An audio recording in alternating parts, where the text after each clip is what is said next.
নমস্কার বন্ধু সকল, এই দেখেন মাথার উপরে চুলগুলো কমে যেতেছে আর আমার ভুঁড়িটা কমতাছে না। যদি দুটার মধ্যে যদি দুইটা অপোজিট হতো কত ভালো হইতো।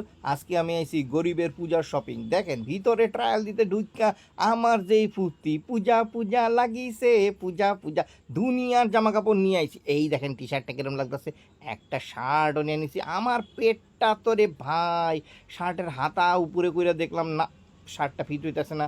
খালি বডিটা দেখলাম আমার বডি চর্বির ঢেলা।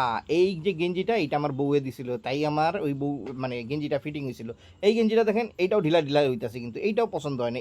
এইটাও দেখেন ডবল এক্সেল, একদম হইতেছে না। গান বাজতেছিল পিছনে, গানটা হঠাৎ বন্ধ হয়ে যাওয়াতে কিন্তু আমি চমকায় উঠলাম। গান তো দেওয়া যাইব না, গান দিলেই তো কপিরাইট বা ব্যাপার আসা পড়ে, তার জন্য আর গান দেওয়া যেতেছে না, নিজেরই বকতে লাগতেছে। দেখেন ফটোতে কিরম জেন্টলম্যান লাগতেছে। প্রত্যেকটা জামা প্রত্যেকটা দেখেন, আবার এক্সেল এক্সেল সব কয়টারই এক্সেল নিয়ে আইছি। খালি জামাটা যেটা ছিল না, ওইটার খালি ডবল এক্সেল নিয়ে আইছি। দেখেন প্রত্যেকটা এক্সেল, এইটা আমার ভালো লাগে না, এইটা কিন্তু আমি লাস্টে বাদ দিয়ে দিছি। আবার আমি আমার পুরানা গেটআপে আয়া পড়ছি। এইবার পালা হলো জিন্সের। সব কি উপরে পড়লে হবে, নিচেও তো পড়তে হবে। এই দেখুন টুইস্ট করে, আও টুইস্ট করে। দেখেন জিন্স দুইটা নিছি। এই হয়ে গেছে আমার পূজার শপিং। চললাম আমি বিল করাইতে। Tata, bye bye. ম্যাক্স আইবেন।